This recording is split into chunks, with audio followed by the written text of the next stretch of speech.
Tsunami ഭീഷണിയും ആരോഗ്യ വെല്ലുവിളികളും ഉയരുന്ന ഒരാഴ്ചക്കിടെ ഇപ്പോൾ രണ്ടാം തവണയാണ് മ്യാൻമർ ഭൂചലനത്തിൻ്റെ പ്രകമ്പനത്തിൽ ഞെട്ടി ഉണർന്നിരിക്കുന്നത്.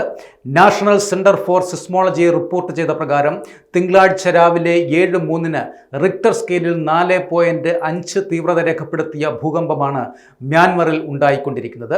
ഈ അടുപ്പിച്ചുണ്ടാകുന്ന ഭൂചലനങ്ങൾ ഭൂകമ്പ സാധ്യത കൂടുതലുള്ള മേഖലയായ മ്യാൻമറിലെ ജനങ്ങളിൽ ആശങ്ക വർദ്ധിപ്പിച്ചുകൊണ്ടിരിക്കുകയാണ്. നീണ്ട തീരപ്രദേശങ്ങളിലെ സുനാമി അപകടങ്ങൾ ഉൾപ്പെടെയുള്ള പ്രകൃതി ദുരന്തങ്ങൾക്കും ഈ രാജ്യം ഇരയായിക്കൊണ്ടിരിക്കുന്നു. 2 ഭൂചലനങ്ങളും തീവ്രത കുറവായിരുന്നുവെങ്കിലും അതിൻ്റെ ആഴവും തുടർച്ചയും ആശങ്കയും ഉണ്ടാക്കിക്കൊണ്ടിരിക്കുകയാണ്.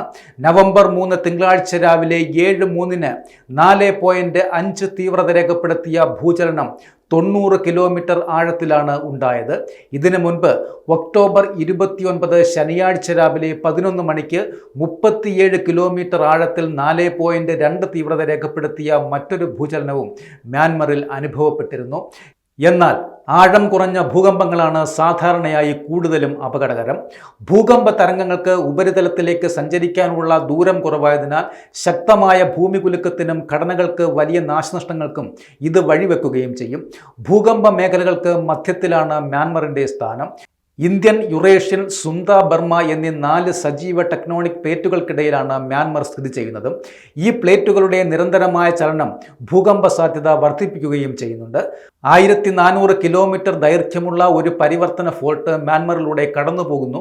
സാഗയിങ് ഫോൾട്ട് എന്നറിയപ്പെടുന്ന ഈ മേഖല മ്യാൻമറിലെ ജനസംഖ്യയുടെ 46% പ്രതിനിധീകരിക്കുന്ന സാംഗയിങ്, മണ്ടേല, ബാഗോ, യാങ്കോൺ തുടങ്ങിയ നഗരങ്ങളിൽ ഭൂകമ്പ സാധ്യത വർദ്ധിപ്പിക്കുന്നുമുണ്ട്.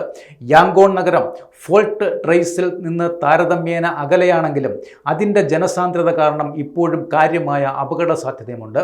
ഉദാഹരണത്തിന് 1903 ബാങ്കോയിലുണ്ടായ 7.0 തീവ്രതയുള്ള ഭൂകമ്പം യാങ്കോണിനെയും ബാധിച്ചിരുന്നു. കഴിഞ്ഞ മാർച്ച് 28 മധ്യേ മ്യാൻമറിലുണ്ടായ അതിതീവ്രമായ ഭൂകമ്പങ്ങൾക്ക് ശേഷം 10,000-കണക്കിന് ആളുകൾക്ക് വാസസ്ഥലവും നഷ്ടപ്പെട്ടിരുന്നു. ഇതുകൂടാതെ ഭൂകമ്പ ബാധിത പ്രദേശങ്ങളിലെ കുടിയിറക്കപ്പെട്ട ആളുകൾക്ക് അതിവേഗം ഉയരുന്ന ആരോഗ്യ ഭീഷണികളെക്കുറിച്ച് ലോകാരോഗ്യ സംഘടന മുന്നറിയിപ്പ് നൽകുകയും ചെയ്തിരുന്നു. ക്ഷയം, HIV, വെക്ടർ, ജലജന്യ രോഗങ്ങൾ എന്നിവ വർദ്ധിക്കാൻ സാധ്യതയുണ്ട് എന്നാണ് മുന്നറിയിപ്പ്.